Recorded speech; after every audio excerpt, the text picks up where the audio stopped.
এখন হচ্ছে এই হলো ফাইজার, এটা ফাইজার, এটা কি তোমার বোন, তোমার আপন বোন? আচ্ছা, এটা হচ্ছে ফাইজার আপন বোন, বড় বোন, ঠিক আছে। এবং এই বোনটা যে কোথায় থাকে যেন, যে এই অ্যাড্রেসটা যে আচ্ছা গ্রামে থাকে। এখন যে জিনিসটা হচ্ছে আমরা ফাইজার জন্য যেটা করতে চাচ্ছি, আমি ফাইজার যে লেখাপড়ার পুরো দায়িত্ব নিচ্ছি।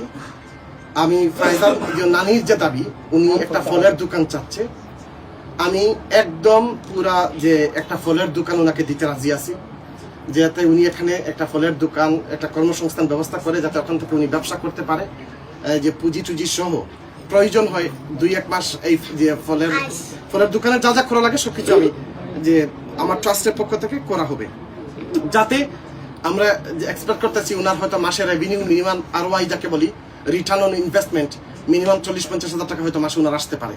সেটা থেকে হ্যাঁ আমি আসতেছি আপনাদেরকে, এই যে যেটা দিয়ে ওনার নানির যে ইয়েটা, ওনার যে প্রয়োজন সেটা মিটলো। এই কারণটা হচ্ছে যাতে আমার ফাইজাকে নিয়ে উনি আবার ফুলের দোকানের সামনে নিয়ে পাবলিকলি এটা আবার দেখেন, একটা জিনিস আমাদেরকে মানতে হয়, অভ্যাসে দাস। এমন হতে পারে যে আমার ফাইজা থাকলে আমার ফুল বেশি বিক্রি হচ্ছে, তা আমি আজকে ফাইজাকে আবার কালকে নিয়ে নেই, এমন হতে পারে না। এটা আমাদের বিবেক দিয়ে চিন্তা করেন। তো আমার কথা হচ্ছে নানিকে যে আপনি ফুল আর বিক্রি করার দরকার নাই, আমি বলছি আপনি ফুলের দোকান দিলে ফুলের দোকান দিব, উনি ফলের দোকান দিতে চাচ্ছে, আমরা ওনাকে ফলের দোকান দিব, ওনার যে নিডটা আছে ওনারটা উনি দেখুক, হ্যাঁ, যার কারণে আমরা ওনাকে একটা ইনভেস্টমেন্ট দিয়ে দিব। ফাইজার জন্য আমি চাচ্ছিলাম যে ওকে যে এই স্কলারশিপ না কি করে বোর্ডিং স্কুলে ভর্তি করার জন্য, যাতে মেয়েটা বোর্ডিং এর মধ্যে থাকে, সবকিছু করে। ওনার নানি এটা মানতেছে না, ওনার নানি না করছে যে আমার মেয়ে আমার নাতি আমার কাছে থাকবে। আবার ওনার নানির কিন্তু ওর যে ফাইজার বাবা, কিন্তু ফাইজার তো বাবা আছে কিন্তু ফাইজার মা নাই, কিন্তু ওনার নানির যে হাজবেন্ড ওটা কিন্তু লাগি যে ফাইজার আপন নানা না, ওটাও কিন্তু ওনার পরের বিয়ের। সো এই যে অবস্থান, উনি মনে রিক্সা চালায় নাকি এগুলো করে, মানে যাই হোক, আমি যে তো এখন যে জিনিসটা হচ্ছে ফাইজার নিরাপত্তা কি, ফাইজার নিরাপত্তা ফাইজার যে নানা আছে উনি দিতে পারবে না, যেহেতু উনি ব্লাড না।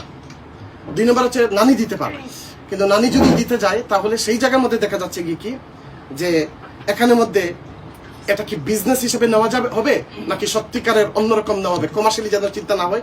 যার কারণে নানি আপনার যা প্রয়োজন আমি আপনাকে সেট করে দিয়ে দিচ্ছি, এটা আপনার, এখানে আমাদের কোনো কথা নাই।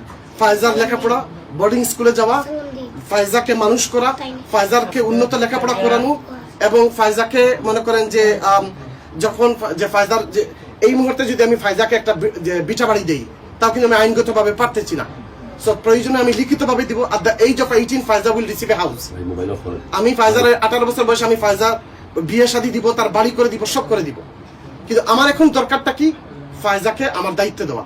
তো আমি বলতেছি না যে আমার কাছে দিয়ে দেন, আমি এটা কখনো বলতেছি না, কারণ নানি পালছে, ওনার যে ফাইজার যে বোন আছে, সব যে তাদের পরিবার আছে, পরিবারের কাছে থাকুক, সে মানসিকভাবে সে ভালো থাকবে। সেই জায়গা থেকে আমি আজকের যে লেটেস্ট জিনিসটা হচ্ছে, আমরা একটা স্কুলের সাথে কথা বলতেছি সিলেটে, যে ওই স্কুল তারা পুরো দায়িত্ব নিবে তারা বলছে। তো আমরা কিন্তু হেড টিচার সাথে কিছুক্ষণ পরে বসতেছি।